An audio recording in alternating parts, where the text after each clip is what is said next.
In this video, we share the management and the pearls for performing phacoemulsification in cases of traumatic subluxated cataracts with the use of capsule tension ring and other capsule support systems. In a case where there is zonal dehiscence, the unstable capsular bag can lead to capsular tear, nucleus dislocation, vitreous prolapse and other complications. But various tools and technology are now available for managing these cases in the form of capsule tension ring, capsule hooks, very advanced viscoelastic devices and the newer phaco machines which provide a lot of power modulation. As seen in this animation, a capsule tension ring is a very useful device to ensure the stability of the capsular bag during the phacoemulsification procedure. It helps in stretching the capsule bag and allows space to perform phacoemulsification and also ensure good centration of the IOL. This is a case of a 55-year-old bus driver who sustained trauma 10 years ago, underwent corneal perforation repair and now presented to us with a traumatic subluxated cataract and was managed using these various tips. As seen here, this is the area of subluxation. The red glow can be seen very clearly. The zonules are absent in this area.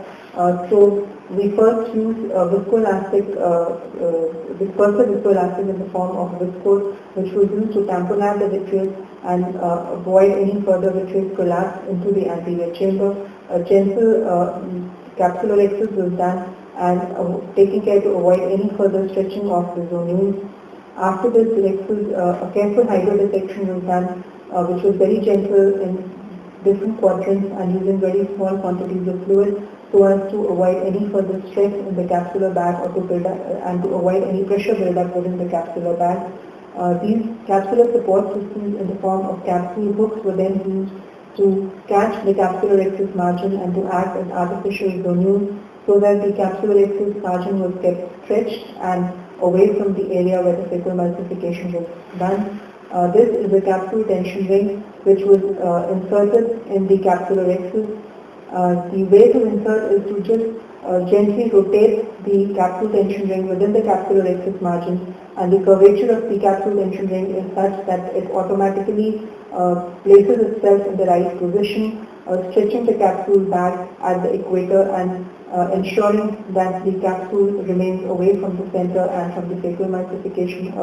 AMO signature ellipse transversal ultrasound was done using slow motion phaco, using low parameters on the phaco machine so that all the movements during this phacoemulsification were slow, gentle and deliberate without using too much energy or fluidics or using very rapid changes in the parameters.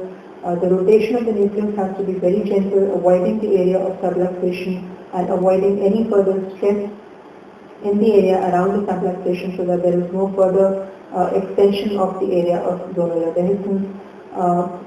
You have to take your time using these low parameters and allow a slow phacoemulsification as seen here. It is a good idea to use the second instrument as much as possible so that the second instrument can feed the nucleus into the phaco probe and ensuring that the phaco probe remains fairly in the center and away from the area of subluxation to avoid any further injuries.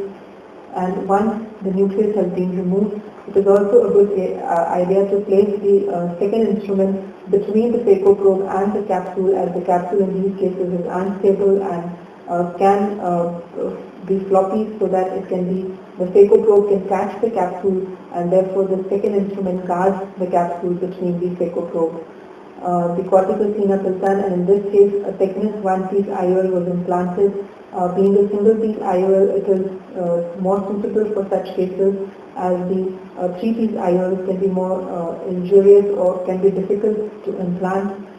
This is the IOL unfolding inside the capsular bag. The current thought process is to implant the IOL in such a way that the haptics are in the area of the subluxation so that they ensure the stretching of the capsular bag in the post-operative period and good centration.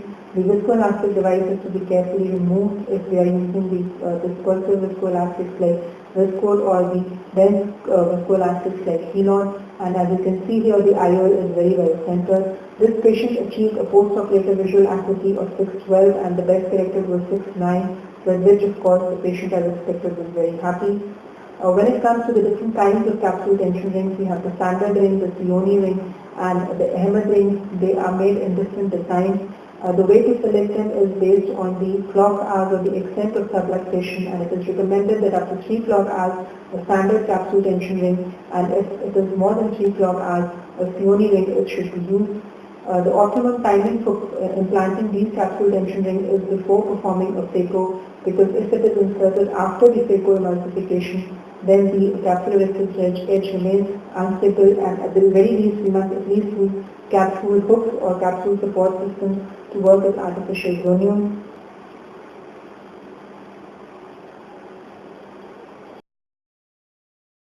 Posterior Miyake apple view, where a capsule tension ring is being used. The first capsule tension ring was used by Dr. Tsutomu Hara, who implanted it in a human cadaver eye. And as you can see here in the posterior Miyake apple view, the capsule tension ring achieves a very good capsule control, reestablishes it almost like a normal capsule, and also allows good centration of the IOL within this capsular bag. This is the IOL being put in the capsular bag with the CTR in place. So the first for performing a phacoemulsification in subluxated cataract would be to first assess the extent of zonular dehiscence, use dispersive viscoelastics to tamponade the vitreous and prevent relapse. Incision should of course be away from the area of zonular dehiscence. The hydrodissection should be gentle in various quadrants. The capsule tension ring or capsule hook should always be used. The phaco should be deliberate, slow motion in the iris plane to avoid any damage to the posterior capsule, and the IOL is implanted in the capsular bag with haptic position towards the area of zonular dehiscence to ensure the stretching of the capsular bag. Thank you, and we would like to thank you from the entire team of UCB Eye Hospital.